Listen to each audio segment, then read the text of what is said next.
Looks like we're live. Yep. I need the link.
All right, gentlemen, welcome to the first Sports Management Club at IUPUI video podcast. As we're coming at you today from our homes. The COVID-19 pandemic put us at home. We're not at IUPUI, so we can't put this all together. I'm doing it from the comfort of my own living room. You might hear the occasional how Honey I Shrunk the Kids in the background off of the television. You might hear one of my children. You might hear my son or my daughter. You might have just heard my daughter yell hi. But we're here tonight for our first installment, the inaugural edition of the SMC video podcast. We're going to be doing more, so this is the first one. But today we've got some guests. Our guests today, Michael Taco. Say hi, Michael. Hello, everyone. Kyle Mechelin. Kyle, give us a hey. How's it going? Kyle Biami. What do we got for you? What's good, everybody? And Kyle Clay, president. Hello. Wearing that black shirt. I don't know why, but he's wearing it anyway. All right. So, gentlemen, some pre-draft talk here tonight.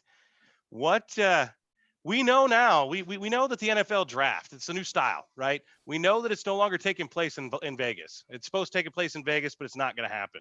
Instead, it's going to take place from the homes of the NFL executives, head coaches, scouting staffs, etc. Okay. Now, the questions that have come to our minds. First, how do you think the NFL draft is going to play out differently this year than in previous years? I'm going to throw it to you, Kyle Clay.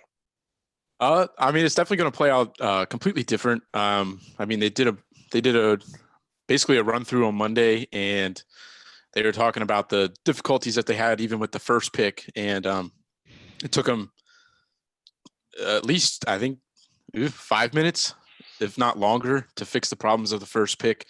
And I think you're going to see a bunch of that through the first round and into the weekend, especially when there's more rounds, like the weekends when you have 2 to 3 rounds a day, and it gets tough on the guys, and they're not always going to have IT guys in their house, which is going to make it difficult for them. And I know there's already some coaches who have bought like backup generators, and there's an IT guy in a Winnebago. He's camping out just in case issues arise, and it's just going to be completely different. Give me more on that. Give me more on that. What are you talking about there? Maybe I haven't been following the news.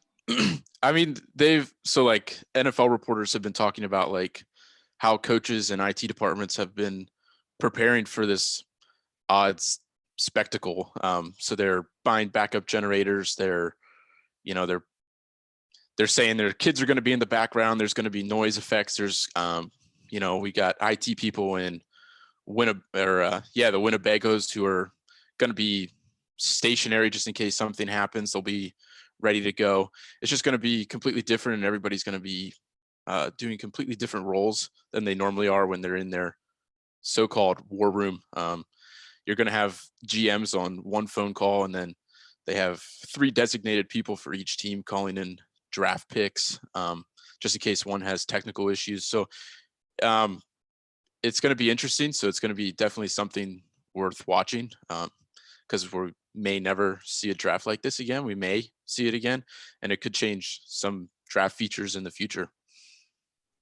Michael Taco, what do you think? Yes, sir. What do you think? I just think you lose that appeal of having that live interaction with it. Now you just see people at home. How are you going to keep us entertained while watching a show? I don't want to see someone just sit on their couch looking at a computer when previous drafts you can see the actual stadium wherever they're at for the draft, get that kind of crowd engagement with it. And then the other thing is just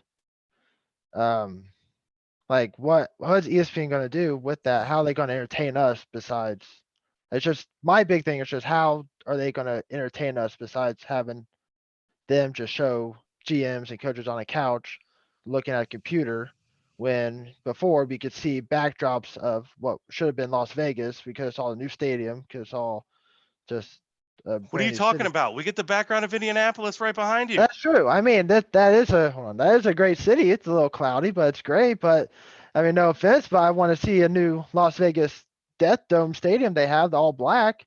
I want to see a nice, exciting city, the popping city, people making bets, you know. I want to see someone on their couch accidentally scratching their nose. Why is that No? accident? It happens, right? It happens. I know, I just did Me right fixing there. my hair. I got my hair blowing in the wind because I got my sliding glass That's door open over I here. like the fans with it. I like having Yeah, that fan engagement. understandable. Kai, your thoughts? What do you think? I mean, after watching the WNBA draft, I feel like I don't know if it'll be that much different. I mean, they could just keep playing highlights of players as they get drafted.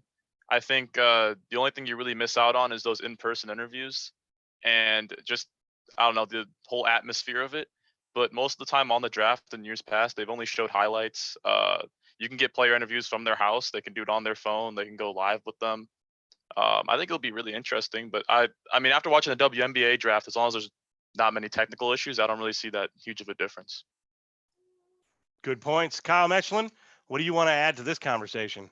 I think personally, the thing that I'm most bummed out we're going to be missing is when a team drafts like some, maybe not a no-name player, but like not the expected player, maybe an underwhelming player if they're looking for like an offensive weapon, and it pans to the crowd of people in attendance at the draft, and they just kind of like sit there for a second and they act all excited after.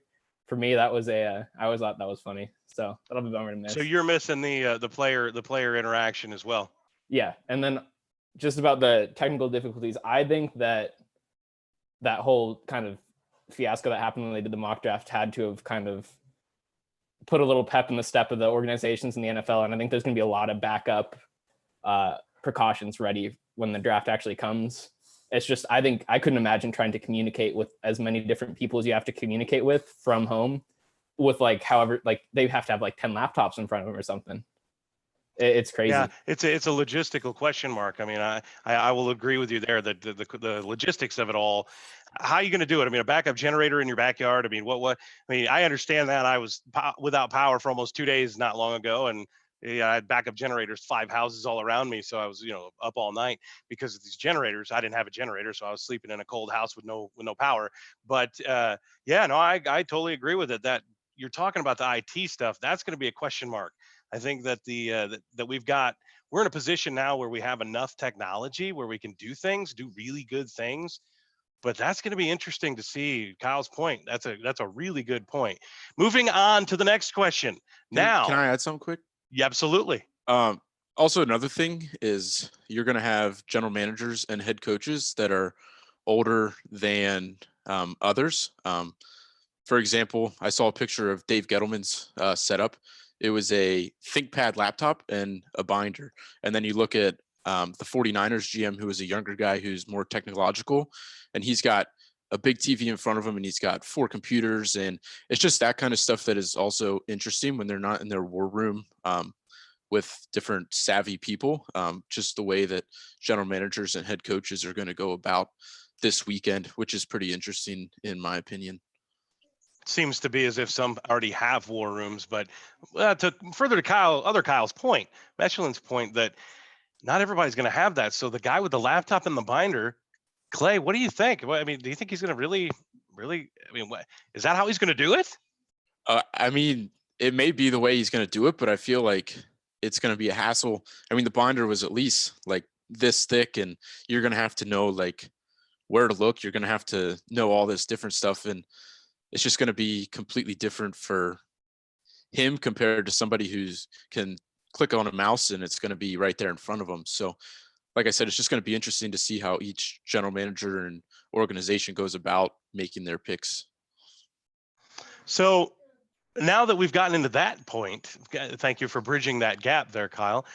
The question comes that should appear now is, do you think that any major mishaps are going to happen this weekend, causing trouble for some teams? I mean, this is a pretty big event. I mean, you're talking about multi-million-dollar guys here, right? What technical mishaps you think could happen? Taco, we'll start with you. I think if everyone's logging on to the same system that the draft is trying to use, I mean, it's got shut down at some point unless they really have their backup plan in order.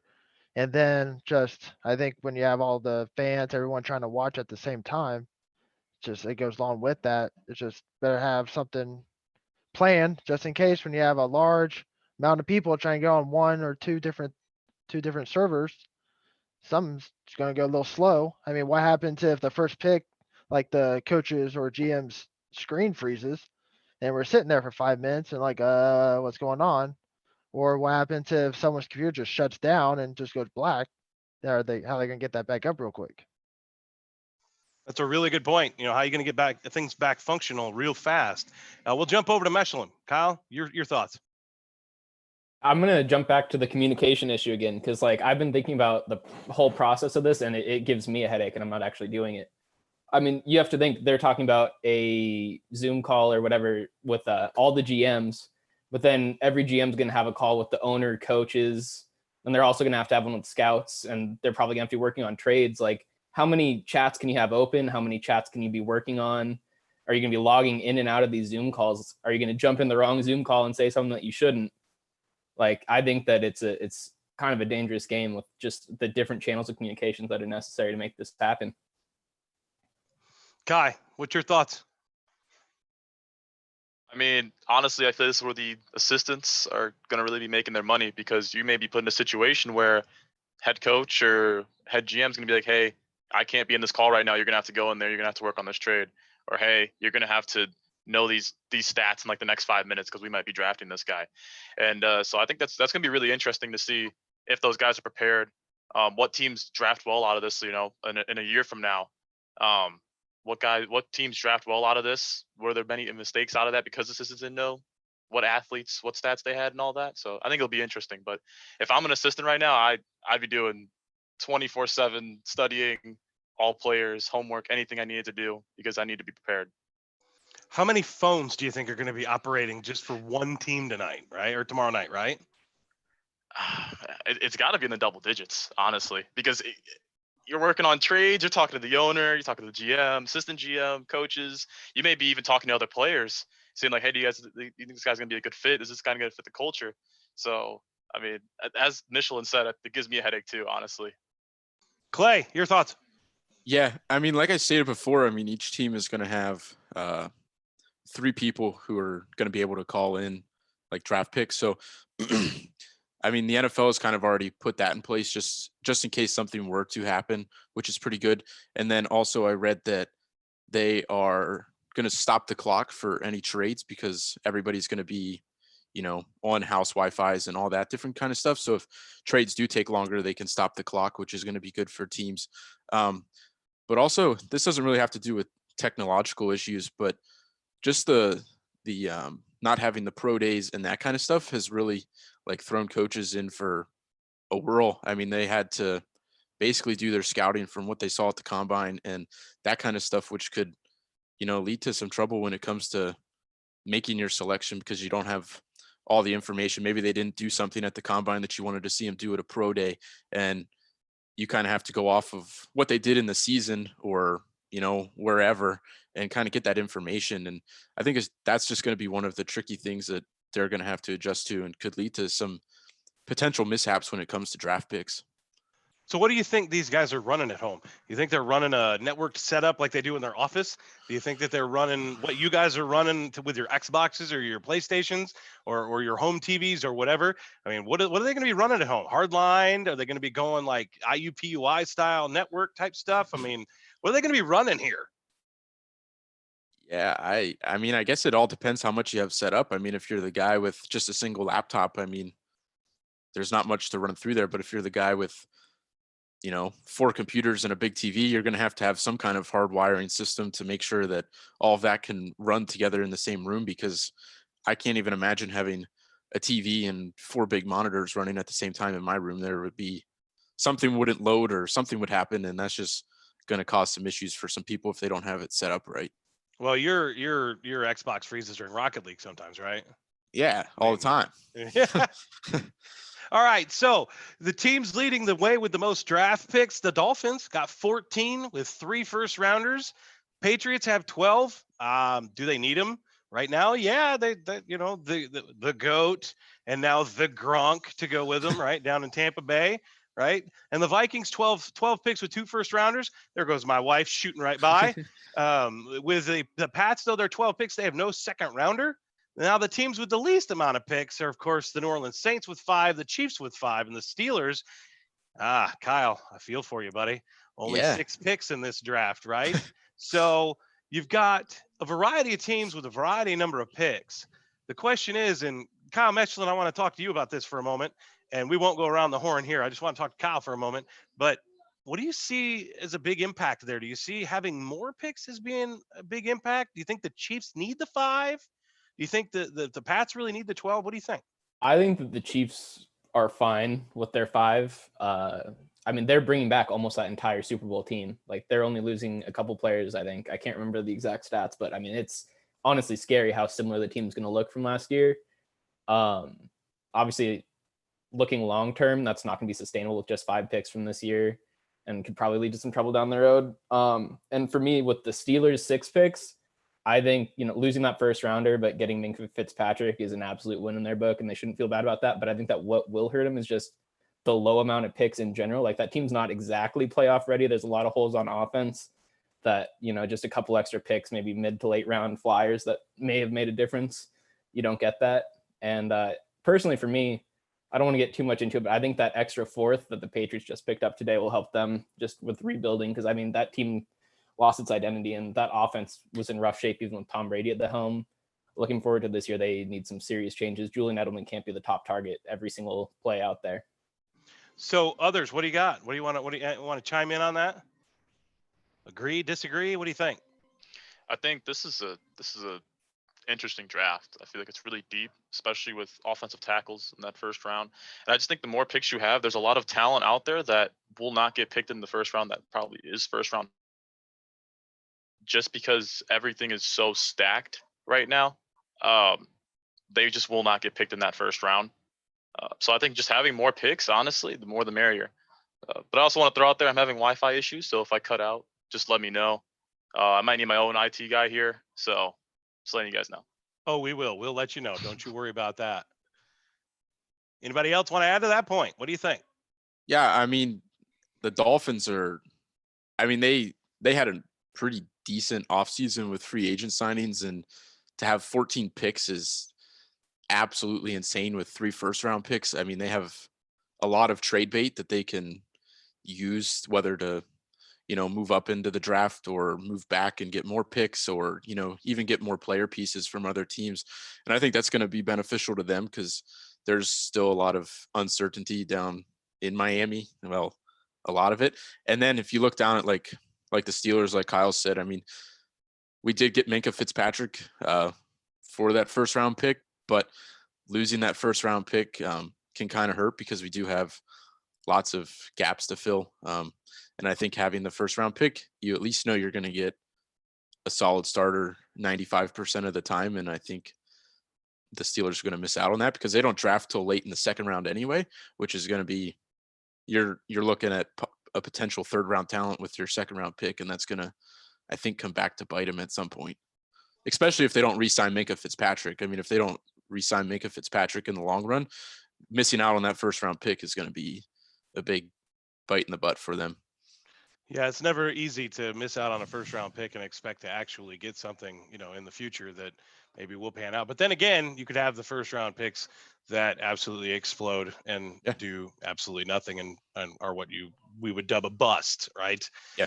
All right. So top prospects for this draft in no specific order: Joe Burrow, quarterback from LSU; Chase Young, he's an edge defensive end for Ohio State; Isaiah Simmons from Clemson, a linebacker; Jeff Okudah. I watched him at the Big Ten championship game as I was doing stats. The corner from Ohio State; Derek Brown, the defensive tackle from Auburn; CeeDee Lamb, wide receiver from Oklahoma; Tua Tagovailoa. Sorry, I get the O and the L messed up sometimes. Quarterback from Bama; Jedrick Wills, offensive tackle from Bama; Jerry Jeudy from Alabama, wide receiver; and Tristan Wirfs, the offensive tackle from Iowa. Interesting that the Hawkeyes get popped into there. Mel Kiper, he's got on his latest rankings Chase Young leading the way, Joe Burrow to number 2. Guys, thoughts? If you're the Bengals there, you don't pass on Burrow. I believe Chase is the best player in the draft, but a quarterback for your team is the one that's going to impact your team's record the most, just by how much they touch the ball and how they basically run the whole offense. And I feel like if you're the Bengals there, you cannot pass on a guy that just had probably the best college football season ever. Now that's a big statement, Kyle. That's a big statement. Maybe possibly the biggest college football season ever. That's a big statement. I like it. Who else? What do you got? I mean, I agree with with those rankings. I mean, I have Chase Young, and you'll find out my top 5 later on. But I mean, if it weren't for the Bengals needing a quarterback because of Andy Dalton, who hasn't really succeeded in Cincinnati, I think Chase Young would be the first one off the board. I mean, but with the need of a quarterback, like Kai said, they have to take Joe Burrow. But yeah. And we'll get more into Burrow here in a moment. But Taco, you had something you want to add? Yeah, I just think this draft is going to be tackle heavy. So I would look at, tackle from Iowa, tackle from Alabama, and I'm sure there's a ton more, but I think those are going to be some key pieces for a lot of teams that maybe have some injury problems, maybe just have some line problems that maybe can bolster a line. It's a tackle heavy draft. Sorry, I was changing my backdrop. Since it's NFL, I might just as well take the NBA off of there. Just thought of that a moment ago. Kyle's blowing sneezes over there, so good thing you're in your bedroom. So we'll shift. Hey, Michelin, you got something to add on that? No, a point on that top 10? All right, fair enough. Well, shaking his head no. We're gonna get more into it. I don't want to. Fair enough. Fair enough. my opinion. Yeah. We won't blow this thing up yet. All right. I'm leading it down that route where we just blow this thing up, right? All right. So the first question, and we'll kind of open it up, and somebody raise their hand if they want to go first on this, because I really don't have much of an opinion. I'm just kind of a host here. No. Okay, Kyle, you'll go first. All right. So I just said Burrow. We're gonna talk a little bit more about him. Would Joe Burrow, this is the question, be the Joe Burrow we know him to be if he had stayed in Columbus? No. So first of all, he broke his hand in Columbus while he was playing for Ohio State, and then he fell back on the depth chart behind JT Barrett and freshman at that time Dwayne Haskins. The Ohio State roster was absolutely just stacked at that point that Joe Burrow was there, and with breaking his hand and falling back in the depth chart, he would have never have gained his snaps back. So he ended up losing reps unless it was like a blowout game. And I honestly think the best decision for his career was leaving Ohio State and going to LSU and taking that starting job, because if he would have stayed in Ohio State, if he would have stayed at Ohio State, he would have probably stayed a second string. I mean, you saw Dwayne Haskins was a first round pick. So, yeah. So who wants an answer to that? Who has got something different to say there? Agree, disagree, Kai? I agree. I think it's all about that chip. He needs that chip on his shoulder. I think that's what really motivated him to have the season that he did. I mean, you're leaving a top football program in the nation, and I mean, I know you're going to another one, but I mean, LSU has always been good, but they haven't been national championship level. They haven't been able to get over the Alabama hump, basically, in the SEC. And with Joe, he had that chip on his shoulder. He's like, we're winning that chip. Like that's what his main goal was. Every time they interviewed him, he didn't care about his stats. He didn't care about the Heisman. He said, "We're getting that chip. We're getting over the Alabama hump," and he did it. And I feel like you wouldn't get that same as if he stayed at if he stayed at Ohio State. He just didn't have that chip from leaving that program. Do you think his dad would have put the money down if he'd have stayed at Ohio State? All of you? Any of you? The money on the bet for the Heisman? No? You think he'd have bet the money? What do you think? I don't think No, he would nobody's have. got- I don't No, think I he would have. You'd put the money on it. Are you kidding me? No way. I would have been like, no, he's the third string quarterback. I mean, All right. being behind Haskins, there's no way. Taco, other Kyle, what you got? Yeah. Oh, Taco unmuted. I agree. I think it would have been hard for him to get the same positioning and opportunities that he would have if he stayed on Ohio State. It's just LSU is the place that he needed to be to take that next step and to get to the next level. But beyond the chip on his shoulder that Kai was just talking about, obviously you got a chip on your shoulder. You break your hand and you're going to drop down in the depth chart, right? You're going to drop anyway when you get hurt. You're going to drop probably one spot, but then you drop down a second spot behind two guys now, right? So what does that mean for you? Do you think that it's that chip? And Kai, you made it. You made that point really clear that chip is there. But was that it? Well, I mean, could he have been a talent enough at Ohio State to have potentially a career year? Let's just say Haskins goes down. Let's just say, what can he? What do you think? I think it's hard to say. I think I feel like everything was just right at LSU. I feel like that whole university, probably even that whole state, accepted him. They even had the Burrow, the same way they spell it with the G. They had that at the end of his last name. I feel like he was a fan favorite, and he wanted to win it for LSU. I mean, he didn't play enough for Ohio State to where I feel like he would have had that same motivation to want to win it for them. I mean, I can't speak for him, obviously, but he obviously wanted to win for LSU and the state of Louisiana. Michael, you wanted to add something to the to the discussion. To that, I read a quote that what Burrow said, that he left Ohio State because he wanted to play in the SEC and he wanted a program that needed him. I think that needed him part was key because Ohio State, they didn't need him. Like Kyle said, they had Braxton Miller, they had JT Barrett, Cardell Jones, and here comes Dwayne Haskins, right when Joe Burrow transferred. So why stay there when like, okay, I mean, if you're gonna slack off, hey, we got another top quarterback right here.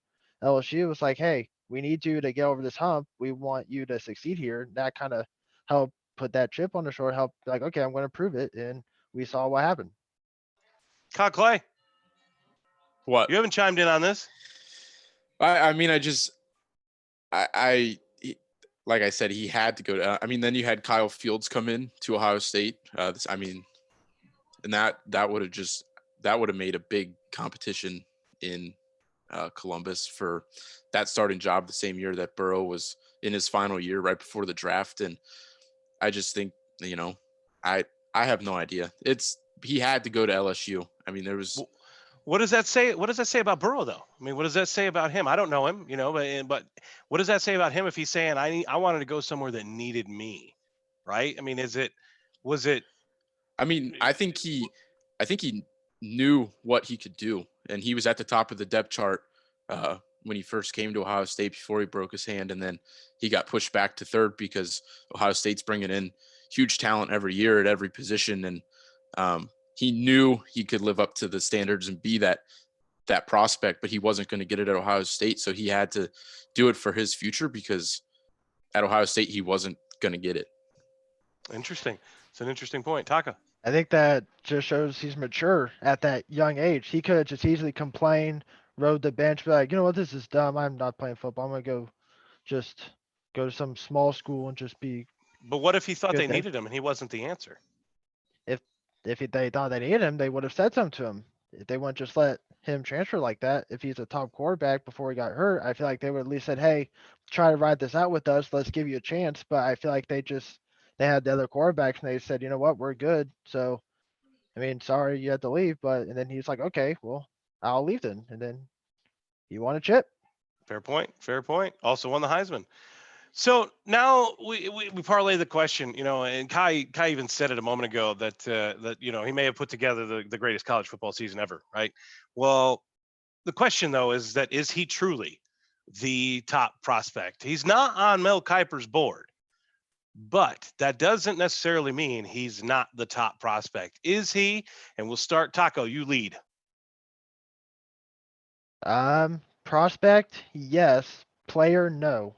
I think prospect wise, he is the best just because we've seen what he's done, but we have that little bit of can he actually be like an NFL type quarterback, which I believe he will be. I think Cincinnati's going to be set for a while, but I think there's that expectation. I think maybe expectations are a little high, and I think he's going to go under a little bit.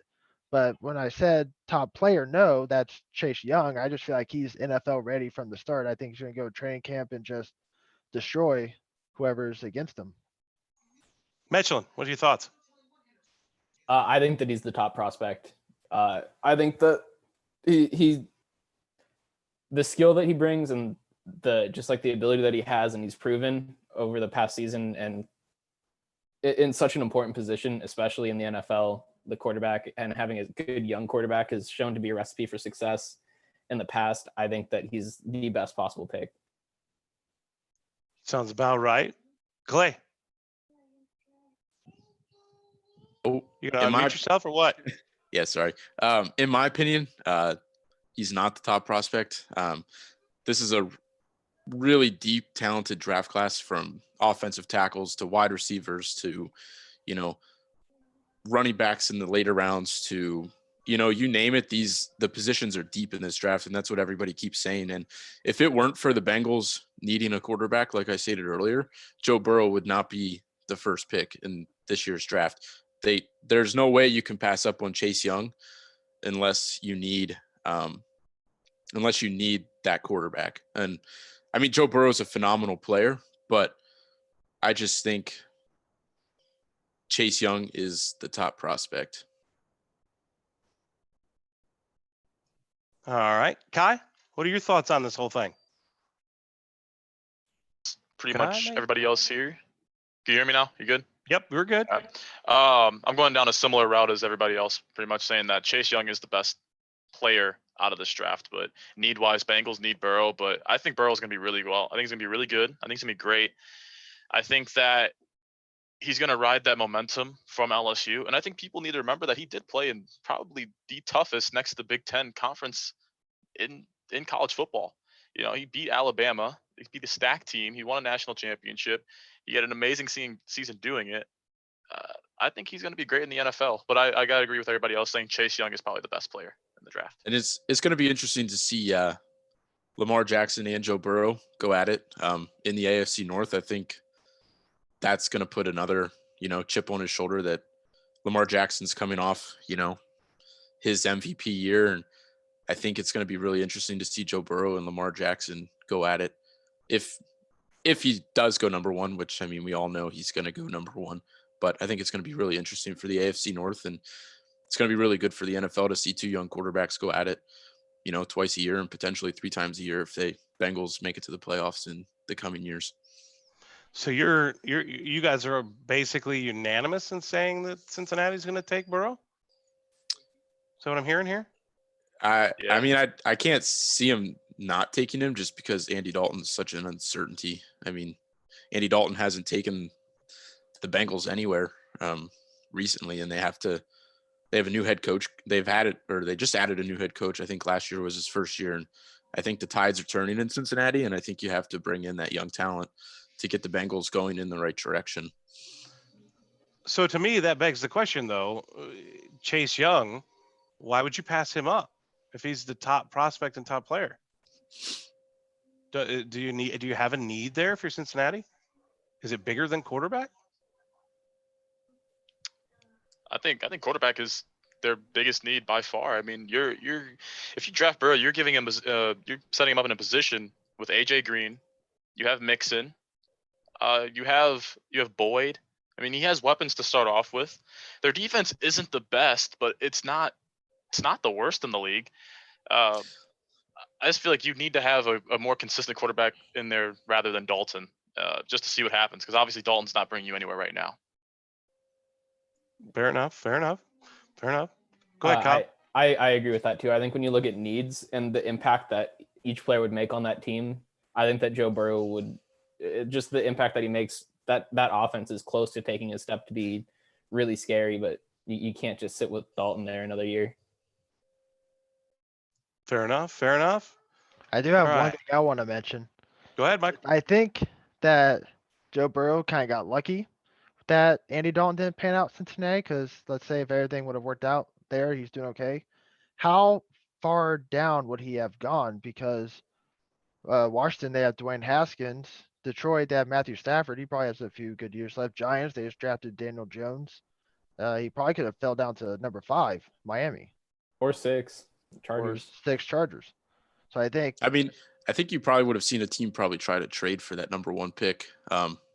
In that case, if they truly did need a quarterback, like the Dolphins moving up from 5 to 1 and just pushing the Bengals back to 5 because they don't need that quarterback in that that could have made some trades, and a whole bunch of other stuff could have happened. So I think the fact that Andy Dalton just kind of didn't last in Cincinnati kind of made a ripple effect and helped Joe Burrow get this number 1 spot.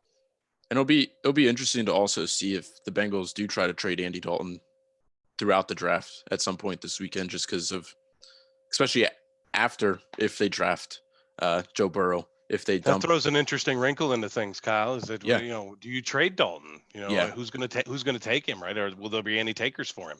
Yeah, but he could also be a successor as a second string to Joe Burrow for a few years till his contract runs out, whenever that may be, whether it's after this season or not. But kind of just be there as a guidance for Joe Burrow too.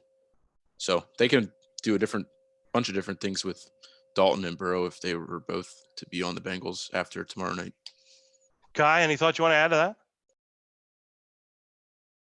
to that discussion? Honestly, it's just caused a ripple effect, and I mean, on the Dalton trade, I think they are going to look to move him. I don't know who takes him. I've heard a lot of things about maybe the Pats trying to go for him, but again, I mean, replace the GOAT with Andy Dalton. Well, I mean, you have Bill Belichick. You have a great coach. You have a system there. All right. So if Dalton performs in New England, I think everybody's saying Tom Brady's a system QB. I guess we'll really see it then, if Dalton goes in there and performs. So, I mean, I'll never count out Bill Belichick with any quarterback or with any roster, because he's proven that he can bring any team pretty much to the Super Bowl. Or do the Patriots somehow trade up in the first round and, get a player like Jordan Love or Justin Herbert or, whatever. And then, I mean, there's always the possibility of that happening. I mean, I feel like the Patriots kind of need that younger quarterback, to start off on the right foot and a breath of fresh air, basically, after losing Tom Brady and basically, like Kyle said earlier, the faces of their franchise that are no longer there, which could be interesting to see. The Patriots have been in rumors of moving up and stuff to get a quarterback. I think it also just depends. Taco, anything you want to add? Uh-oh. He seems to have burped. All right, we will move on. Hopefully Taco will come back to us. Can I add something real quick about? Yes, Kai, absolutely. Yeah, all right. So just to say something to Kyle. Oh man, did I lose it? Trying to think. Oh, Stidham. They still have Jared Stidham. I think he went to Auburn. It just depends how much they trust him. How much he's only. I think last year, was he a rookie? I'm pretty sure. I think last year was his first year. Yeah. So I think, I mean, it just depends how much they trust him. But I mean, this whole time he could have been. Belichick may have been grooming him to be the next quarterback. So, I mean, I don't know. I do like the idea of them trading up to maybe get a quarterback, but it all just depends on the trust level they have of Stidham. It's an interesting point. We have officially lost Taco for the moment. Hopefully he will make his way back in. All right, so we're gonna do something a little bit different here. And Kyle, I threw this wrinkle in here just for you. We're gonna switch over to the gallery view for this one. And I'm gonna open the floor. We're gonna unmute all mics here. All right. Yeah, this is my type of. Let's go. This is our big board right here. This is our big board. So we're gonna go around the horn. I'm gonna start randomly picking who I want. Now I want Taco to jump back in here. I'm hoping because he'll give us a fourth student and a fifth for the discussion. But who's your number one prospect? Michelin, go. Chase Young. Kai, Chase Young, but Bengals lock for Burrow. Kyle, At 6'4", 264 pounds, exceptionally athletic and has tremendous instincts to get through any O-line and pressure the quarterback, makes Chase Young my number one prospect. Michael, you're back. Yeah. So my Wi-Fi Chester's Castle kind of went down the drain a little bit. Chester's Castle. That's right. He owns this If place. I had a button right now, that'd be a -5. You'd hear ding, ding, ding, ding. That's a 5 plus times. 10. No, that's a -5. Now, He owns- FBI surveillance van number 42, that is a Wi-Fi. Who's your number one? Joe Burrow. Oh, your number one prospect. Number That's one, the question. number one prospect, Joe Burrow. Oh, so it's not unanimous across the board. I got Michelin in 2 words saying Chase Young. I got Kai saying yup, and I got Kyle giving me his stats for some reason. And Taco's going Joe Burrow. All That's right. just, I view Joe Burrow as that prospect, like I said earlier, and I view Chase Young as already an established player. I just view that word different. Then Fair I enough. I just think Fair if enough. he can live it up, then Cincinnati's set for at least 10 years. I don't know, Fair. 6.5 sacks last year in 12 games is just incredible. Oh, like he's that dude. throwing out was- numbers. That- We're that- at numbers. That's a +2. That's a +2 on the around the horn meter, right? All right, number 2, leading into the draft. Who are your top 5? Kai, kick us off. Top 5, no specific order. No Burrow, specific. Chase Young, Okuda, Isaiah Simmons. Is that 4? Yep. 4, right? Oh, Tua. Tua's my 5th. All right. Kyle Michelin. I've got Chase Young, Joe Burrow, Isaiah Simmons, CeeDee Lamb, and then Tua. Taco. Burrow, Young, Akuda, Derek Brown, and Simmons. Clay, throw it at me. So I have Chase Young, Isaiah Simmons, Jeff Okuda, Joe Burrow, and then Derek Brown. So why? Give me a quick why? Why do you have your order the way it is? Michelin. Okay. Well, I was the only one who didn't have Okuda and had CeeDee Lamb. I think CeeDee Lamb brings just a really dynamic presence to the field at wide receiver, and that's something that is extremely valuable at the NFL. And I thought it was enough for me to bump him up over Okuda. Taco. I think Akuda just has that length and the closing speed that you need at NFL level that can differentiate between a completed pass or a breakup on like a 3rd and short or a 4th and short. Clay. I mean, Chase Young, I mean, he's already established and has shown what he does. Isaiah Simmons is an absolute monster, and to think that teams could pass on him and he could potentially fall to number 7 to the Carolina Panthers is absolutely absurd, because he's at least a top 3 talent, if not in the top 5. And yeah. Kai. I mean, Simmons is just a straight freak. I mean, this guy may legitimately, I mean, a lot of people say it. A lot of people say they can do this, but I don't think a lot of people have proven this, that he might be able to play safety and linebacker at all pro level. I honestly believe that. I think he has the speed, he has the size, he has the strength. I love Simmons. I mean, today he came out and was like, teams get 53 spots on a roster, and with me, you get 56. So if that says anything. Yeah. Okay. Monster. All right. Bit of an ego there, but hey, all right. Fair enough. Got to have it, I guess. You got to have it in the NFL today. Third question. Do you have any sleepers that aren't projected in the first round, but may slide their way up the ladder a little bit? Kai.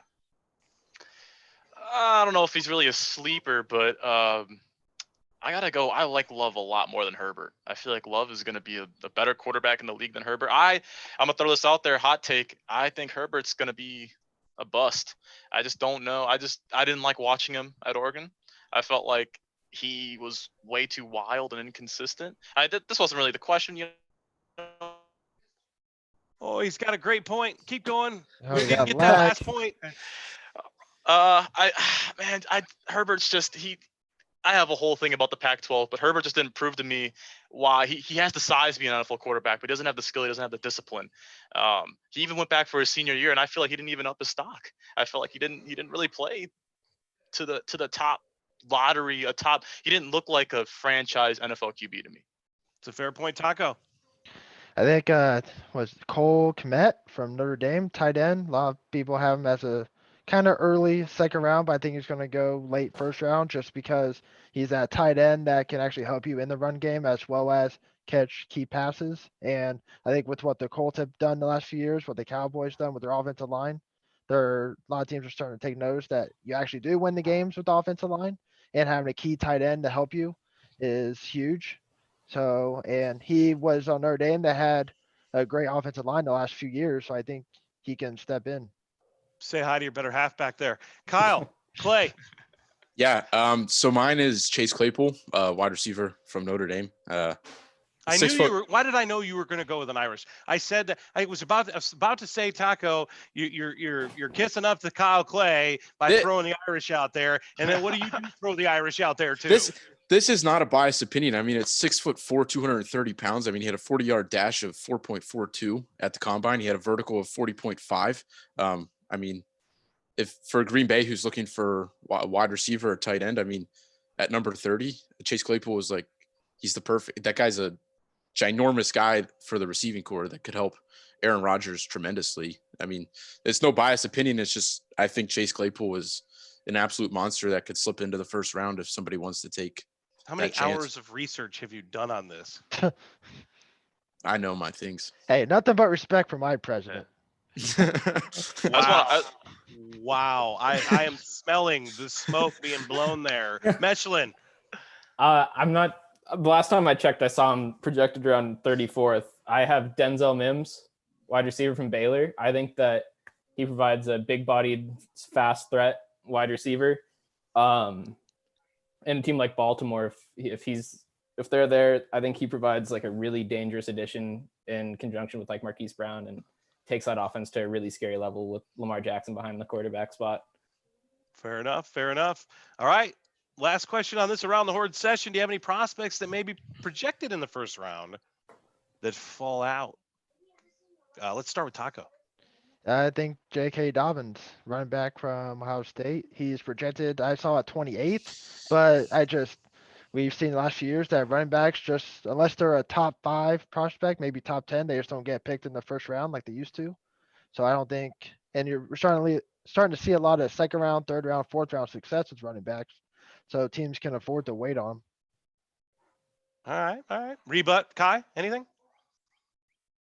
Honestly, I had to go with J.K. Dobbins also. Great running back, but I mean, running backs are just,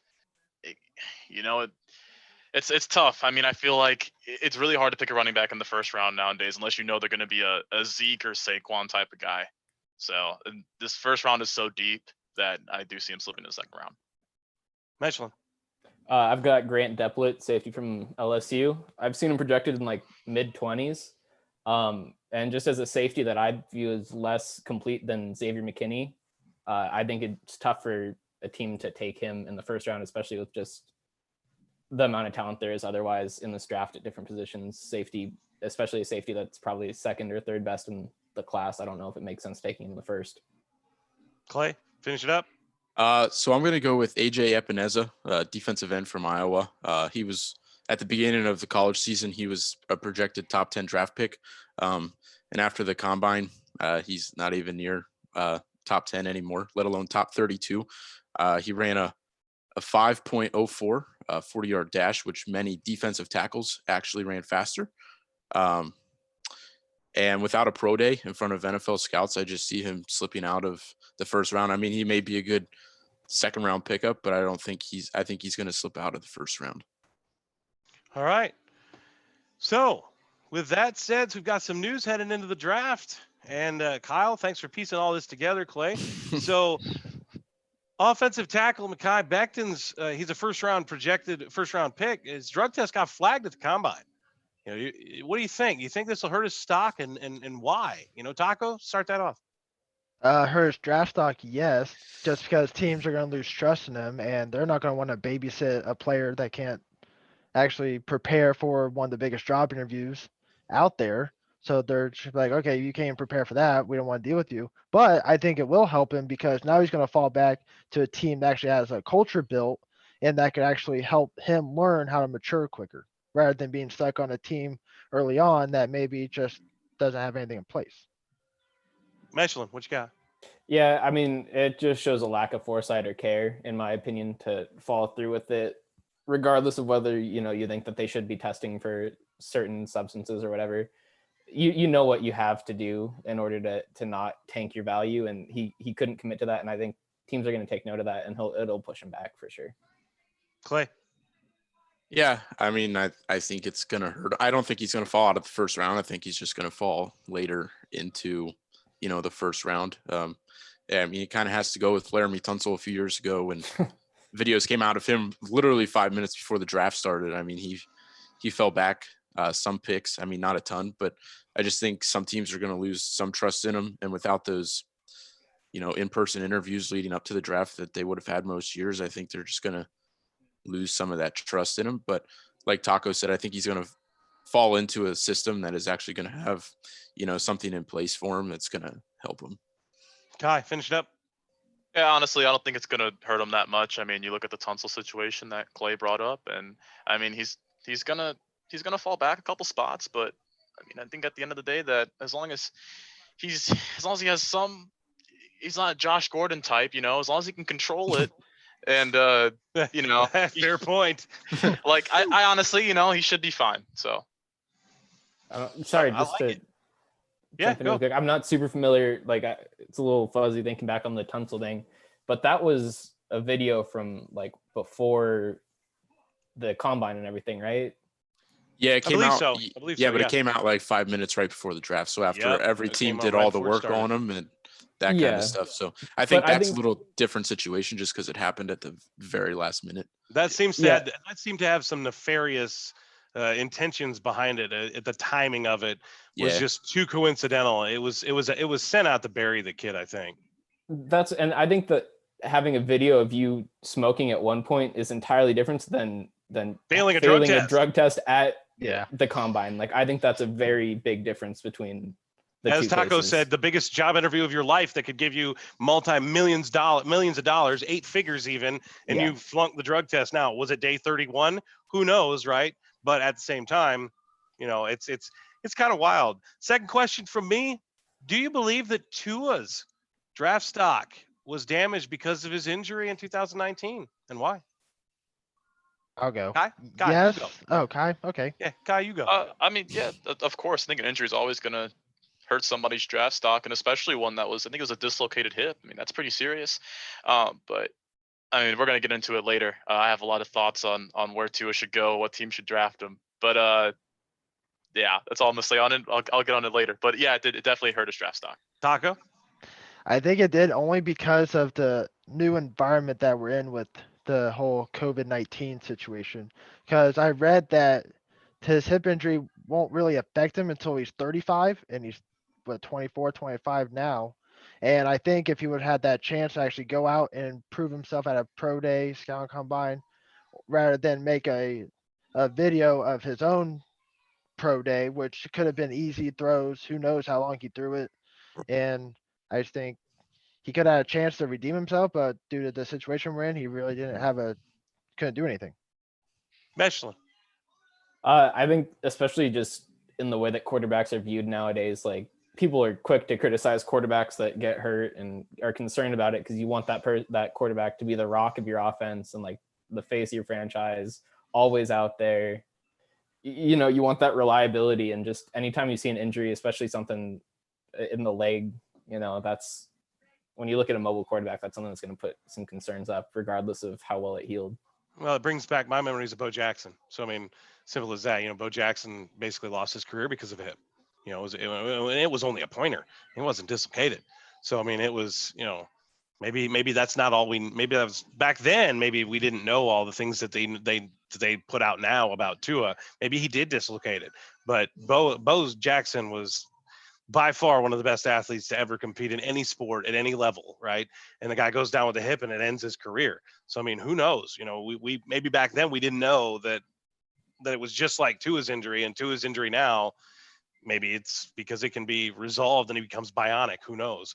But Clay, finish it up. Yeah, I mean, I don't. I mean, it could hurt him. It could not hurt him. I think a team's going to take him anyway, whether it's the Dolphins or the Chargers, just because of the success he had in college. But I think the biggest thing that he has on his back is, when was the last time an Alabama quarterback succeeded in the NFL? I think that's his biggest thing that is going to hurt him. Whether it's not necessarily his draft stock, but after the fact and being in the NFL, is, when was the last time an Alabama quarterback succeeded in the NFL? And yes, Anybody got an answer to that? You can't compare my boy Tua to somebody like Greg McElroy, to somebody like Blake Sims.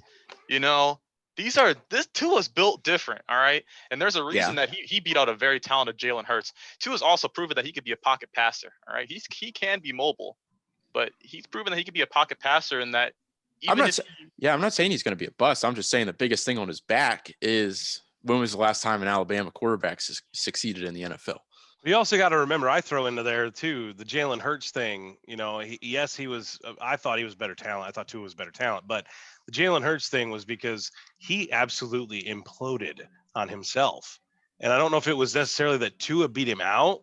Maybe the next year, yes, but Tua had the game of his life after Hurts collapsed on himself. I mean, so it's kind of one of those where, ouch, it's one of those situations where right man, right time, right moment, and now, where's this stop? But like Kai said, he's going to be talking about it later. All right. So rumors, we've got some rumors going on. Teams involved. We've got the Falcons looking to trade up. Dolphins, either way. Giants trade down. Redskins. Why would the Redskins want to trade down out of the two? Depends. Excuse me. Depends if they get a king's ransom out of the number 2 pick. I mean, teams are going to come. They're going to come hard after Chase Young if the Redskins have that pick available. I mean, Chase Young's like a once in a lifetime talent to get at number 2. I mean, most of the times in most drafts he would go number 1. So to have him at number 2, most teams are going to be throwing gold probably at the Redskins. And knowing the Redskins in the NFC East, they're probably going to take a trade and then just tank the NFC East even further. Sorry, what about Kyle. the 49ers? The 49ers want to trade down. What do you think there? I mean, they're pretty much set. I mean, if they want to trade down and get a couple more picks, they're at the 13. I mean, that's still a pretty solid middle level pick, right? They got 2 picks in the first round, actually. Yeah. Well, I mean, in their first to 13th. Yeah, something like first that. to Yeah. 13 and 31. Yeah, if they got it from the Colts. They're not going to trade down the 31. I mean, why would you want to trade down the 31? Well, they're talking about just 2, so completely getting out of the first round in general. In general. Oh, yeah. All right. Which all right. for 2 first round picks, I mean, they could. Well, it begs the question though, why would you trade the first round pick, or why would you get the first round pick in a trade and not use it? Maybe for trade bait for something bigger. You think something bigger is going to come out of the 13? I mean, if you package 2 first round picks to a team, I mean, the 13 and the 31, that's 2 first round picks. I mean, that's first round talent. I mean, maybe not at 31, maybe that's a slight second round talent, but maybe a team sees somebody at 31 that, the 49ers aren't going to see at 31, or another team's going to see at 31. And I mean, they could pay a pretty penny for those, or get a pretty penny for those 2 picks. I had to ask about the 49ers because they're near and dear to me. So I had to ask about them. I had to watch that disaster second half. The Shanahan special, in the Super Bowl, the second half collapse, and when they should have just handed the ball to their duo of running backs and plowed them over, right?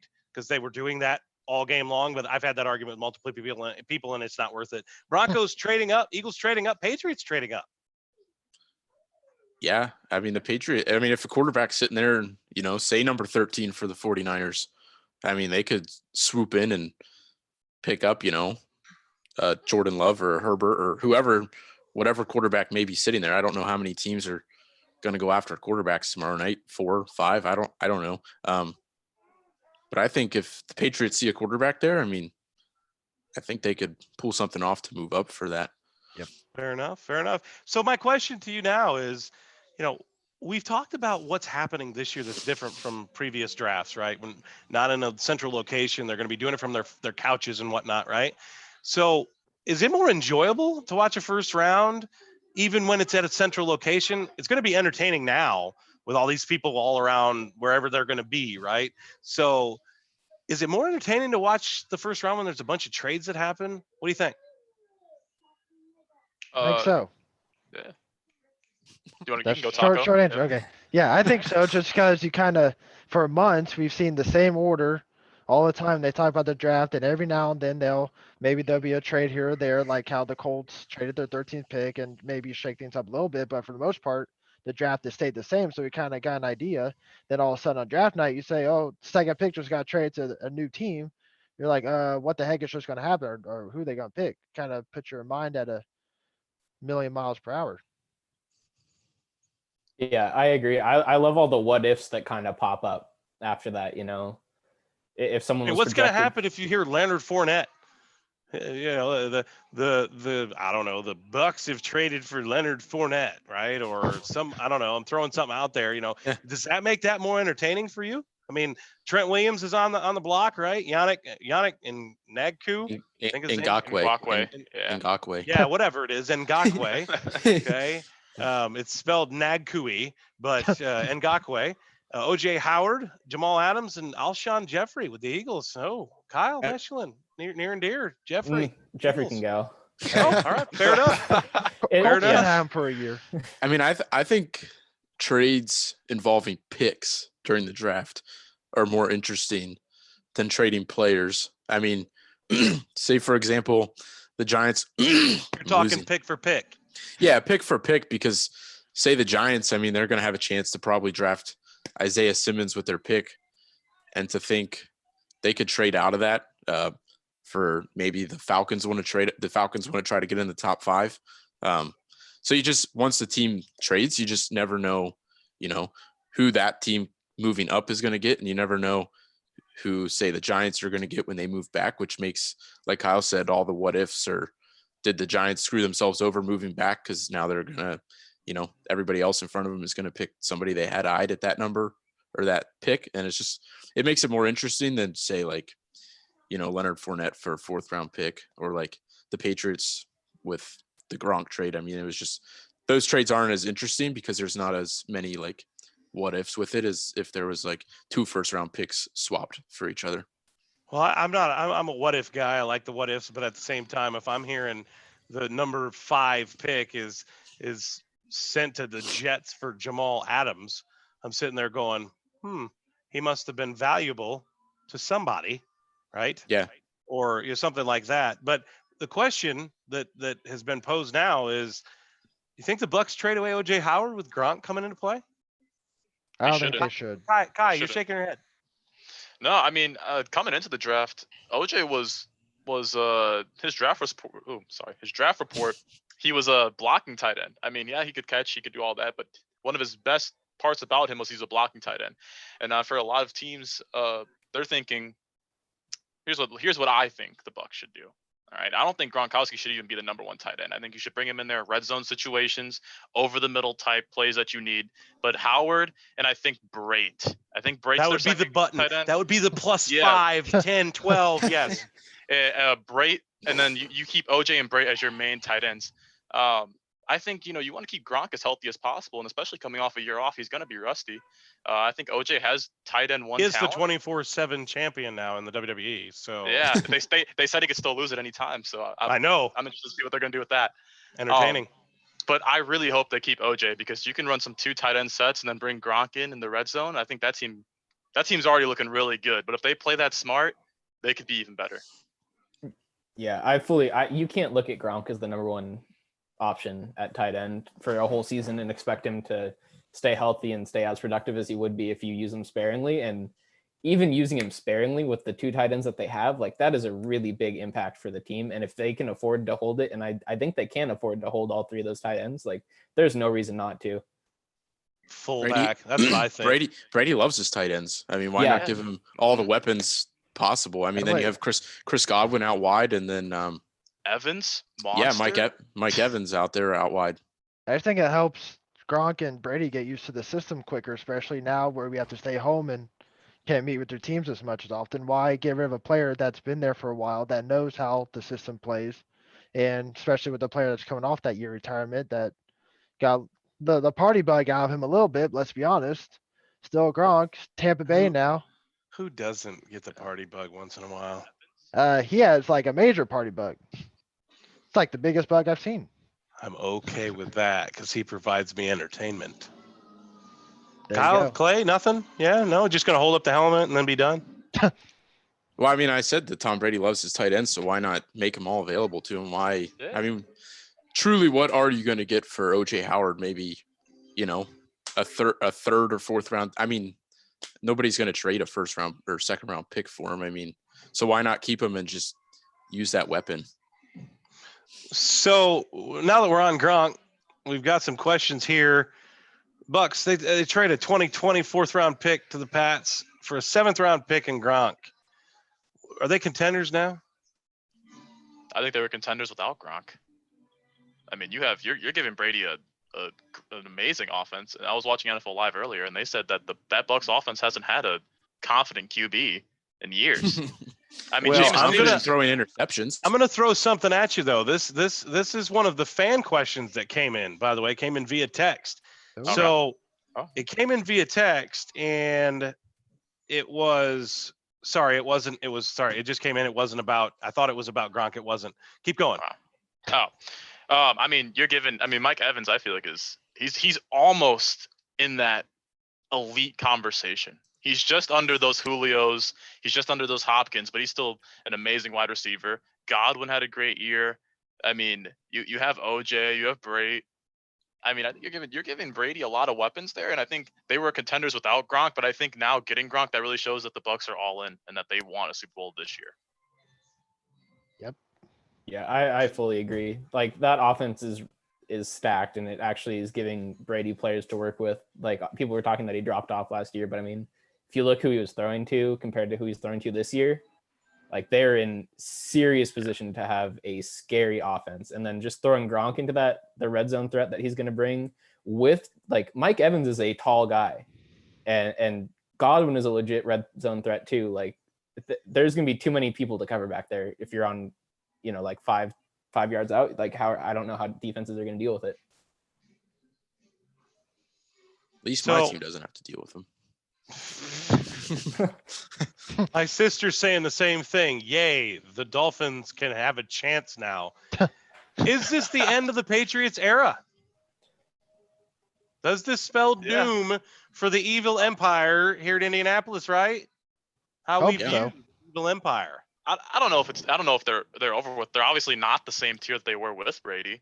But until we see how they play without him, you can't ever count out Belichick in that system. I just want to give it 1 year, just kind of see what happens. Was it really Brady? Was it Belichick? Just see what happens. Bailey Pfeiffer just chimed in. Bucks will finish 9-7, 7th team in the NFL or NFC in second round elimination.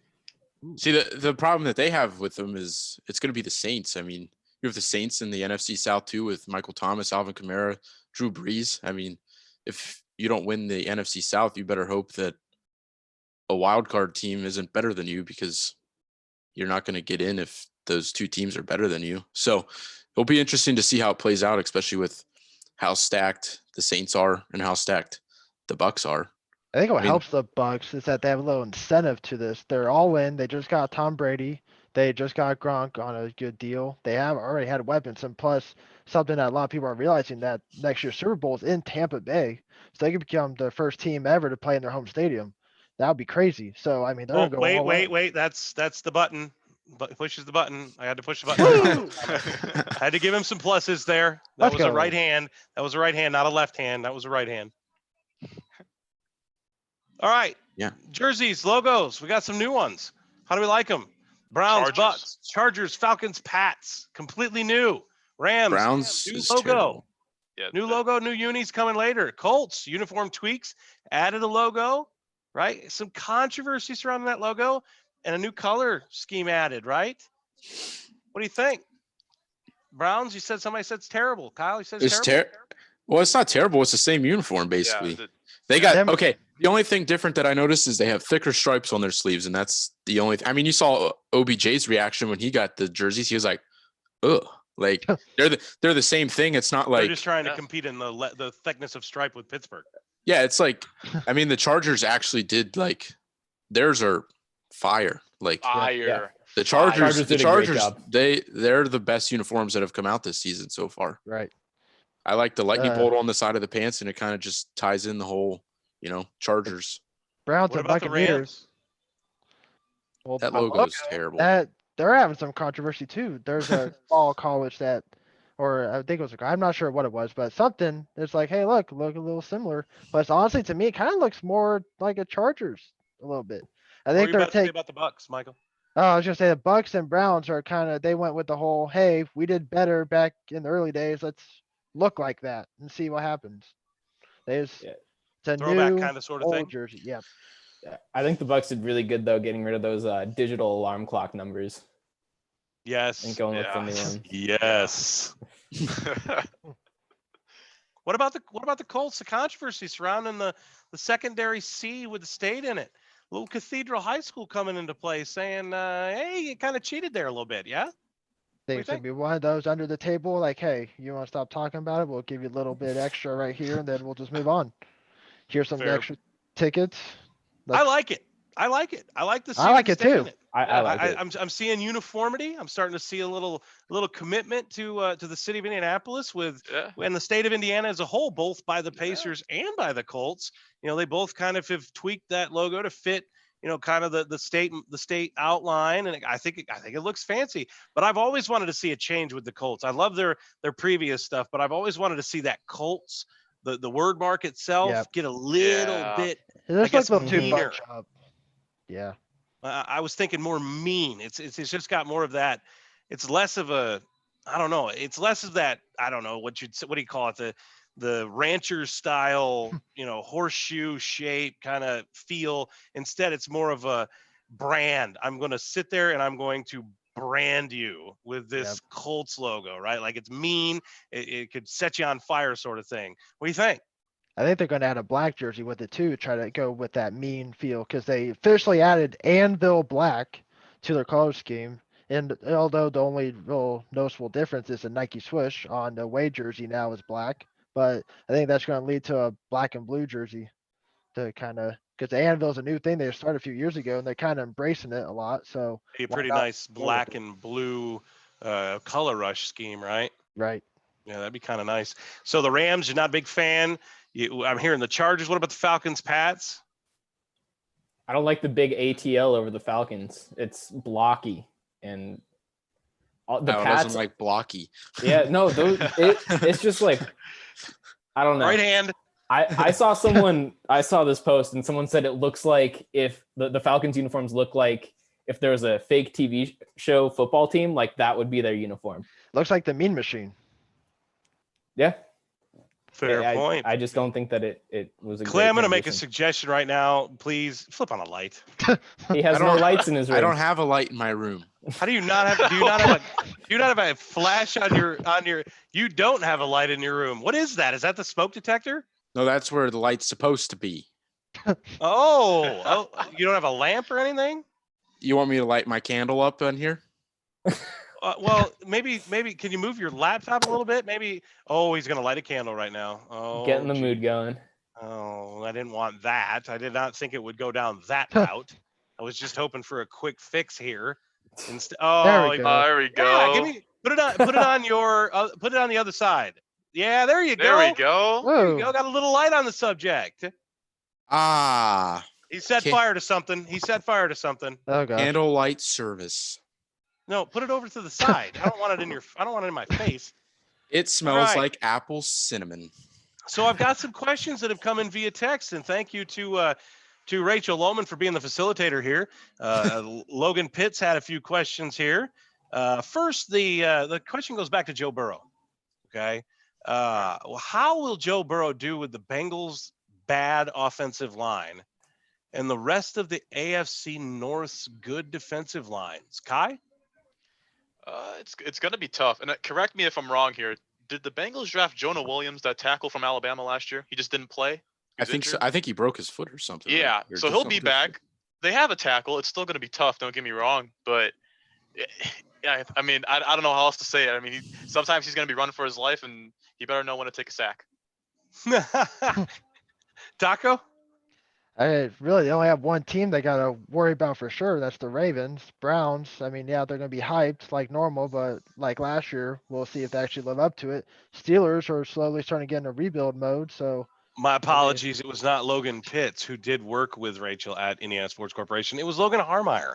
Sorry, Logan Harmeyer. My bad. I'm hoping you're still watching and you didn't leave the stream because I referred to the wrong person. That was my fault. Michelin. Yeah, I mean, he might get into a similar situation with Kyler Murray last year, where that line was kind of letting him down, and he had to adapt to NFL play. Like, he couldn't just outrun the line. There was a little bit of growing pains with that I saw with Murray, and that might happen. But I still think that it's the right pick for the Bengals. They got to commit to protecting him, building around him. Like, it may take a year or two, but I think that he can take him to some good heights. Play via candlelight. Yeah. I mean, like Great addition. Like Kai said, they have Jonah Williams who will be back. I mean, they signed a guy from an offensive lineman from Dallas who will help in the offensive line. And I think how many draft picks do they have? Hold on.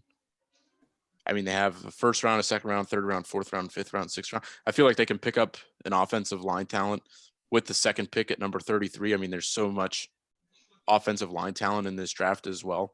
And I think like I said, the Bengals don't really have another option besides to draft Joe Burrow. So he's going to have to be put in that situation no matter what. And like Kyle said, it might be his first year like Kyler Murray had last year. And then, the Bengals just build off of that because next year they don't have to worry about drafting a quarterback.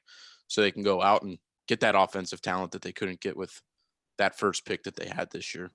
Is that Chester? No, this is Milo. I can bring Chester in. He wants to be in it. But I do think he's going to struggle against the AFC North defenses. That was a phenomenal redirect, Kyle. I like that. Well done. Well done. I'm Stephen A here. I gotta keep you guys on track. Keep it going. All right. Sorry, the go. cat just threw me. Oh, there's Chester. All right. This is Chester, and this is his castle. All right. So I mean, they didn't win the chip, but they did as much as they could. I feel like he's a solid pickup for a team that isn't looking for a young quarterback right now. Build him up for maybe 1-2 seasons and see what he can do. Which is why I think the Steelers are also rumored for Jalen Hurts. I mean, he kind of has the time to grow while Ben Roethlisberger is in his final 2 years, and they think Jalen Hurts might be a good fit behind him. And I saw some comments here on YouTube that I wanna hit up. Because I'm not looking at the YouTube stream. First of all, Kai, so Bailey Pfeiffer here, he has a hot take. All right. He says Joe Burrow isn't even the top quarterback in the draft. He says Justin Herbert has the highest ceiling in the draft among quarterbacks. Oh, he just slapped your hot take in the mouth on that one. All right. Hey, all right. To Bailey, I'm looking right at you right now. What conference did Justin play in? How did he perform in that conference? Just think about those two real quick. He played in the Pac-12. You know, in the past decade, who has the Pac-12 given us? Jared Goff and Marcus Mariota as the 1 and 2 picks. Think about that for a second. Herbert he didn't play well. He went back his senior year. There's a lot wrong with Herbert. I feel like he's just it's just so much. They're even saying Jordan Love is better than Justin Herbert. I think Jordan Love does have I think Jordan Love is I think everybody's in love with the body of Herbert. He's a big guy. He can be mobile. He has the arm, but they're not looking at the quarterback skills of him. And he's just not compared to Burrow. I mean, come on, Bailey, really? Like, you really hurt me with that one. I'm not gonna lie. But and listen, I'm not saying Justin Herbert is the absolute worst quarterback in the world, but to me, he's not a top talent. All right. I'm not saying don't pick him. I'm not saying he should be undrafted. I'm not saying he's going to be out of the league, but I'm saying he's not up there with the Tuas, with the Herberts, and even the Loves. So then another question that Bailey has is, what is going to stop the Bengals from taking Chase Young in the number 1 spot and riding Dalton out in his last year of his contract? Now, see, for that's what Trevor- I was getting For at Trevor earlier. Lawrence, next year. Oh, There's so that's much- what That's a I good was getting point. at earlier. There's so much uncertainty with seasons in that Miami's plan was to tank all year and then somehow they got to the 5th pick. You know, you can't tank for the number 1 pick. You can tank for a top 5 pick. You cannot tank because that chance you don't get that number 1 pick is your whole season was a waste. And to respond to the Bengals for them to not write out Dalton, look at the past 7 years. But they also had Marvin Lewis, who was an absolute just train wreck. But you also have AJ Green. You know, like you have he But had. he was hurt, talent. he was hurt last year, so I mean, I'm talking about the other years. I mean, you can't. Dalton's had talent. You know, is what I'm trying to say. He's had talent. Marvin Lewis, maybe not the best coach, but they definitely should have. I mean, you know, you put another quarterback in there that's maybe a little bit better than Dalton. I think you get more playoff appearances. Than at least a playoff win. And then Bailey said, "Do you think the Patriots trade up for a quarterback in the first round, or stay back and target a Jalen Hurts or Jacob Eason or Jake Fromm in the second round?" I could Who see are all- Jake Fromm being a Who are good- all, Yeah. decent second round picks for him. I like Jake Fromm. I like him a lot. Yeah, I mean, I there's don't see been the some pass high trading up. regards. Except his baby hands apparently, but I mean, you know, he'll be fine. Yeah, I mean, the only way I could see him trading up is like if like a bigger quarterback slips back into the mid round of the first. They're not going to do it just to do it. Like there has to be Yeah. good reasoning and decent Yeah. value out of it, and that's like a really easy political answer. But like, you know, they won't do it. unless there's Diplomat reason. over here, diplomat Yeah. echelon over here. So He's so gonna then be we the have new. He's gonna be the new Secretary of State in 4 years, right? so then we have Adam Crockett, who was like, "Who do you think will win offensive rookie of the year?" And then he said, "I'm going to guess everyone thinks Young will be defensive rookie of the year, but if not, who do you think?" If not Young for defensive player, That and who do you think will win offensive rookie of the year? offense. And he said, "Get the man a candle." Yeah. Who said A that? lamp. He said a lamp. He said, "Get the man a a lamp." lamp. Yeah, I'll say.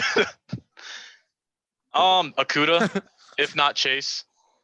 Burrow for offensive. If Burrow has an off year, then Tua.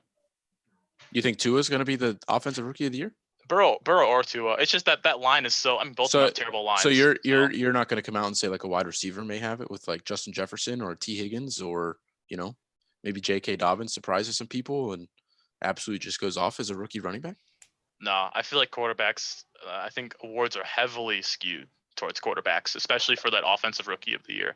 I think they have so many opportunities to prove themselves that if you're a top 5 pick and you're a quarterback, if you're good, you should be pretty much guaranteed an offensive rookie of the year. It's a big statement. I mean, I think it's true. I mean, you can look at the past awards. I feel like it backs up my claim. I mean, somebody could prove me wrong. So 2 of the past 4 have been running backs. Actually, 3 of the past 5 have been running backs.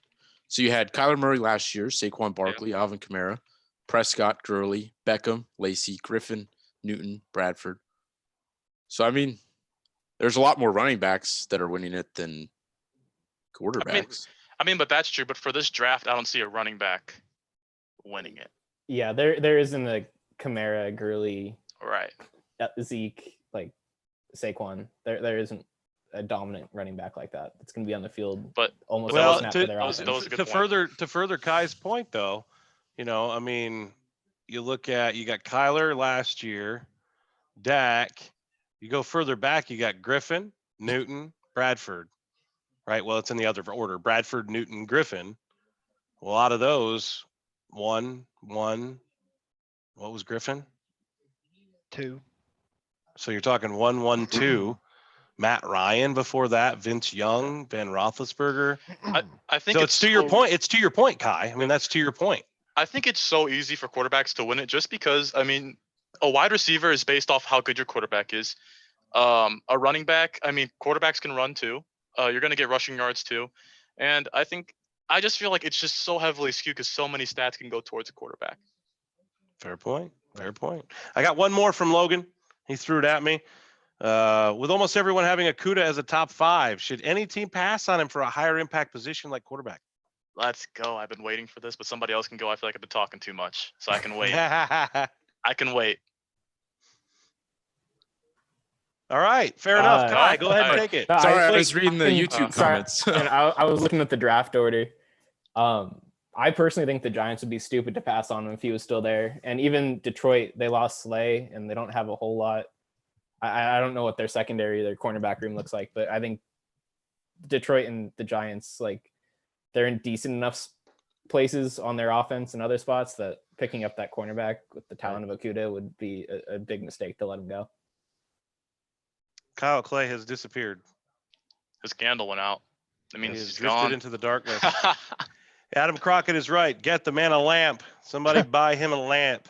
Donate it to him. Something. Showing Kyle Michelin's. Yeah, Oh, maybe. Jeez. I see it. There we go. Somebody threw something in. Hey, social distancing worked. No. So he's got a lamp in there now. Nice. All right. Evan threw a question in here. Evan Meredith threw a question in here. Said, noticed none of you had an OT in your top fives. So I'm curious, with a very talented top-heavy OT class, who will be the first OT off the board? To what team, and why does that OT over the other ones? It's a lot. That's a big question. I got Wirfs. Is that the kid from Iowa? Wirfs? Yeah. Mm-hmm. To the Giants. Just because they have a young quarterback and you need to protect him. He's the best available. He's the best Agree. tackle in my opinion, and I think that's a good pick for them. Ditto. Yeah, I'm going to say super... Jedrick Michael's Willis. better half said the people want more cats. Okay. I mean, I don't blame her.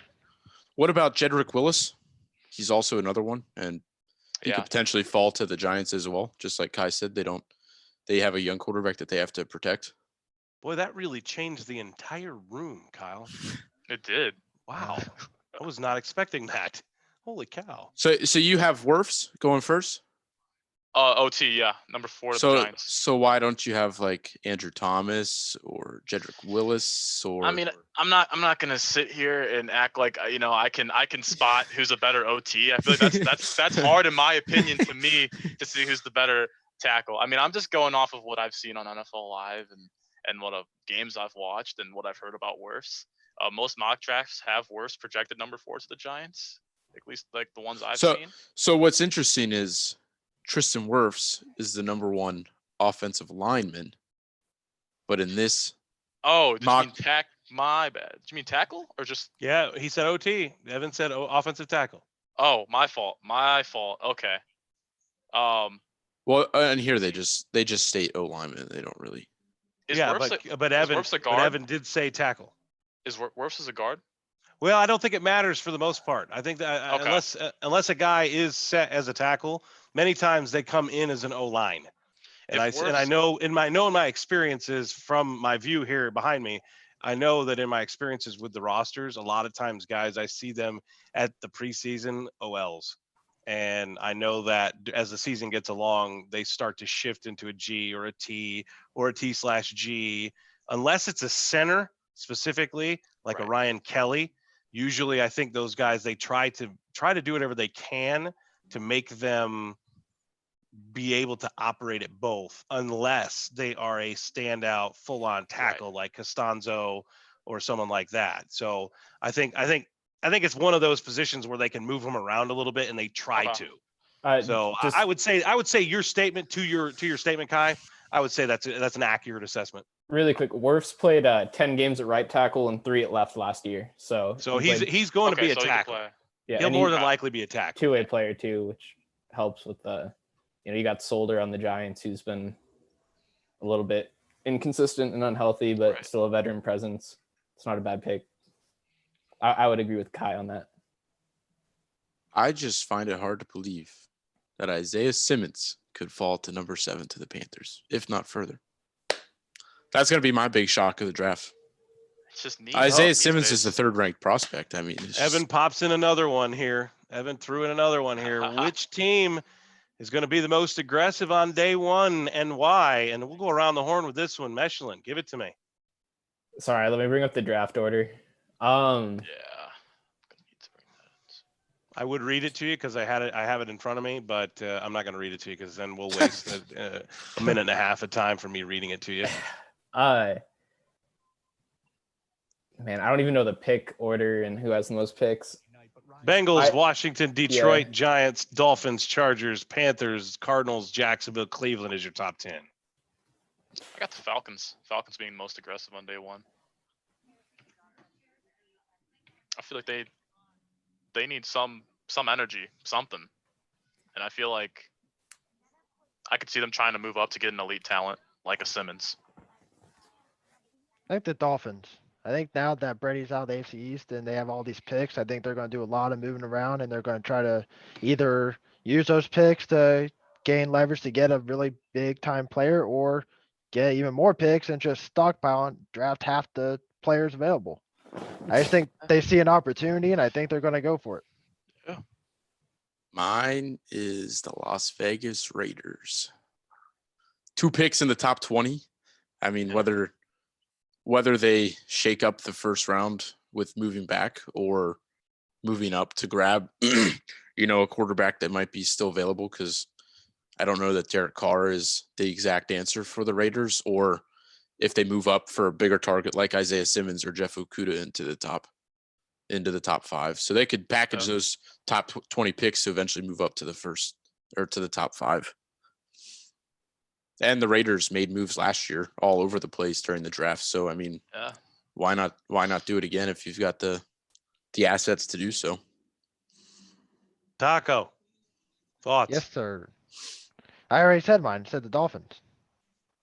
Kai. I said Falcons. Yeah. Kyle. I think that the Vikings might have to get a little aggressive. He was the one that I needed to come back to. Yeah, sorry. Yeah. I think that the Vikings need to be a little bit aggressive and just further solidify their identity as a team they have Kirk Cousins and they have Thielen, but I think that they need to be a little bit aggressive in an offensive pickup and see what they can do to make that defense stronger. They're losing Everson Griffin this year, right? They lost him.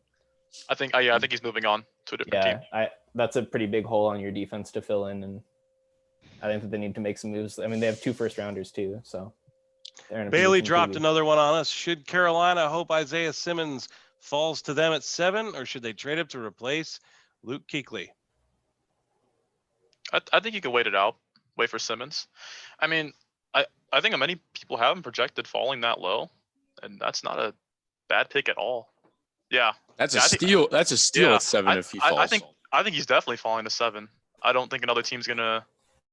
If he's at 7, they're picking them guaranteed. Because you're either going to trade up to get Isaiah Simmons in the top 5, or if he falls back to you, you're going to get him there because there's no other really options at that point to replace Luke Kuechly.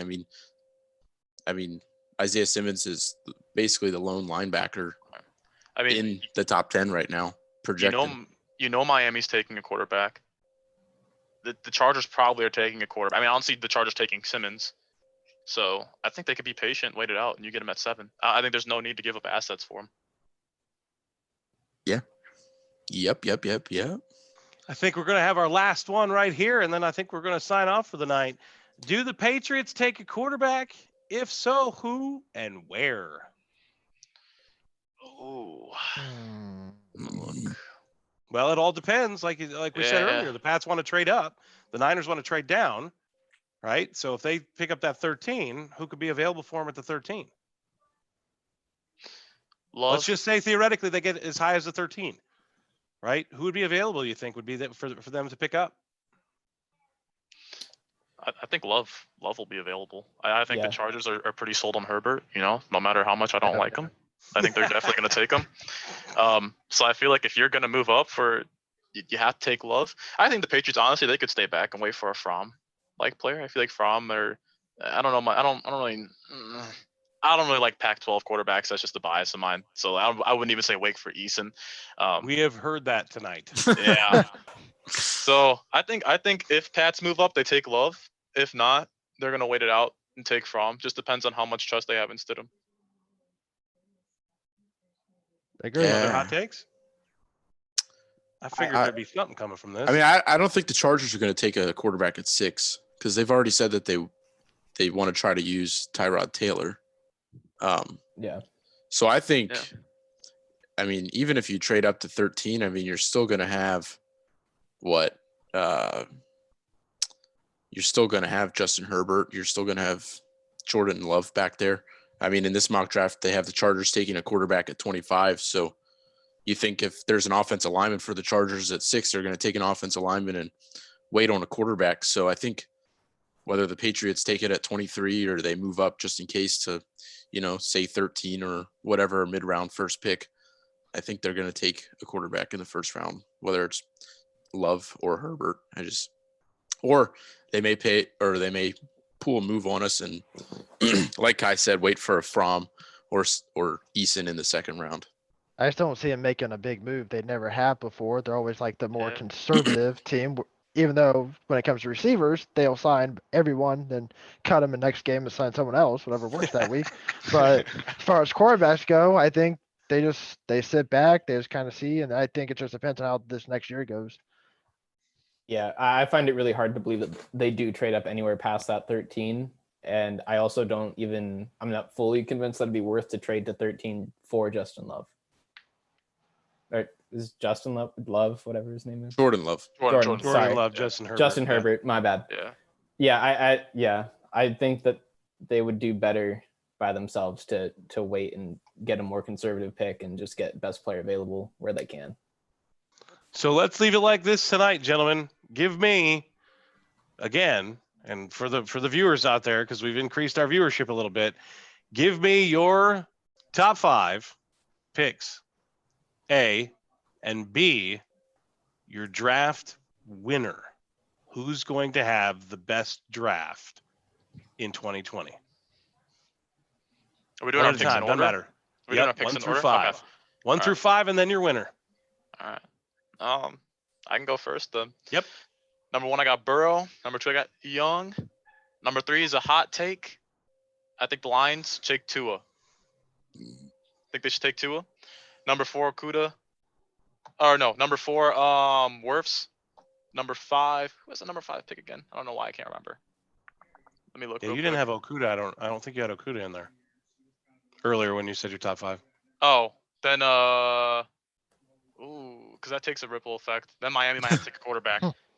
Yeah, I just think that if you look at the model that the Chiefs gave of drafting a quarterback while you already have a pretty good quarterback that can still play and letting him sit for a year, that's really beneficial. And I feel like Stafford's still really good, but he's not going to bring you to contention next year. You guys aren't going to be that bad, though, to tank for Trevor. I say you take Tua right now, get his body NFL ready, and he'll be good to go year 2. Who's your winner? Draft winner. If the Lions do that, the Lions. If not, Panthers with Simmons at 7. Taka. I'm not gonna lie to you. I know first, second, and fifth, but third and fourth, I'm kind of just iffy about. I'm not 100% sure, and I don't want to say something. Commit, baby. Commit to your Okay. top 5. All right. Well, we got Burrow, then Young. Number 5, Tua. Then, hold on. Let me find my player list. I think you got let's see, Giants. You got Akuda. That's at the 4. Yep. And then Lions. I don't know. Anyone, everyone. I don't know. Lions are kind of iffy. I really don't know what Lions are going to do, to be honest. But my draft winner will be Dolphins. Ooh. I just think Ooh. this is the year for them to either put it up, or if they can't do something this year with Tom Brady leaving that division, and the Bills won it last year, but it's the Bills. Who knows what will happen? And then you got the Jets. This is their year to try to do something. So if you're not going to do it this year, well, see you in a few years. I think that division's Interesting. still tough, though. You can't expect them to really. The Bills are a good team, and they just added Diggs. It's going to be interesting. Yeah. Mechlin. 1, Joe Burrow. 2, Chase Young. 3, I think Detroit would be stupid to pass on Isaiah Simmons at this spot. I think Isaiah Simmons is a really, really good prospect that'll really they'll just increase their defense right off the boot. Giants. I wasn't thinking this before. I really liked hearing what Kai said though. I think that they should take Tristan Wirfs at this spot. They really need to commit to building around Daniel Jones and giving Saquon and someone to run behind that's high quality talent is going to do them well. And then Miami needs to take Tua at 5. Who's your draft winner? Draft winner? I mean, with the amount of picks the Dolphins have, it better be them. But I really think that the Patriots, with the amount of picks that they have in this, 12, they could set themselves up for future success, which is, I think, something not many people want to hear, and I don't want to hear. But they're in a spot where, like, if Belichick hits well in this draft, they're going to be pretty set for the future, I think. Nice. Their defense is scary. Like, building an offense out of this draft, and there's great offensive players, they could do a lot and win the draft, I think. Clay, we'll round out with you. So I'm going to go Joe Burrow, number 1. I'm going to have Chase Young at number 2. I'm going to have Jeff Okudah to the Lions at number 3 just because, I mean, their head coach loves defense. I mean, I don't see him taking an offensive weapon at number 3, especially when somebody like Okudah is sitting there. I'm kind of stuck on number 4. I mean, I think they're either going to take an offensive lineman, whether it's, it's the guy from Iowa or it's Jedrick Willis, or do they take Isaiah Simmons because either one of those picks is going to be beneficial to them. And then I think the Dolphins are going to, unfortunately, take Tua. I don't think it's a good pick at number 5, but I think it's something that the Dolphins have to do. And then my winner of the draft, I don't think it's going to be the Dolphins. I think the Dolphins, they're going to trade away some of their picks to, so they might win in that aspect. But they need a new washer and dryer. But I'm going to pick the Vikings. I think the Vikings are going to utilize their 12 picks pretty well. I think, what's his name? Spielman up there? Rick Spielman? Rick something like that. I think he's going to do pretty well with those 12 picks because the Vikings need a decent amount of help now that they lost Diggs. And they don't really have the best quarterback with Kirk Cousins, and they've lost some key pieces on defense that I think if they fill those, they could really win the draft this year. We're going to find out tomorrow night when everything gets underway for the NFL draft, National Football League draft. It's going to be interesting tomorrow night to see what they're going to do from the pandemic isolation for the first time ever. The NFL is going to be drafting not from Las Vegas. Instead, they're going to be doing the draft from their homes, more than likely. So we're going to see how it's going to turn out tomorrow night. We're going to be here, right back here live tomorrow night. These same cats right here, this ring around me on my screen is that we're going to be back here tomorrow night. And we're going to be back a little bit before 8 p.m. Eastern time. And we're going to, how long you want to hang on? You want to go with the first 10 and then analyze? What do you want to do there? Probably like at least first 10, and we'll see how much fun Yeah. we're having. How it goes. Yeah. We will be back here live tomorrow night. Go ahead, Kyle. I'm just saying, hopefully we, our viewers are intrigued, like they're involved with us tomorrow night and, giving their feedback and analysis of the picks, and we can kind of feed off that, which will make it more interesting. So hopefully we can we had 12 viewers tonight, maybe, add a few more to that tomorrow night, and could be a big thing tomorrow night. We're back here tomorrow night live. About 7:55 we'll be on. 8 o'clock. We'll get it all underway. We'll see you then. Thanks for tuning in.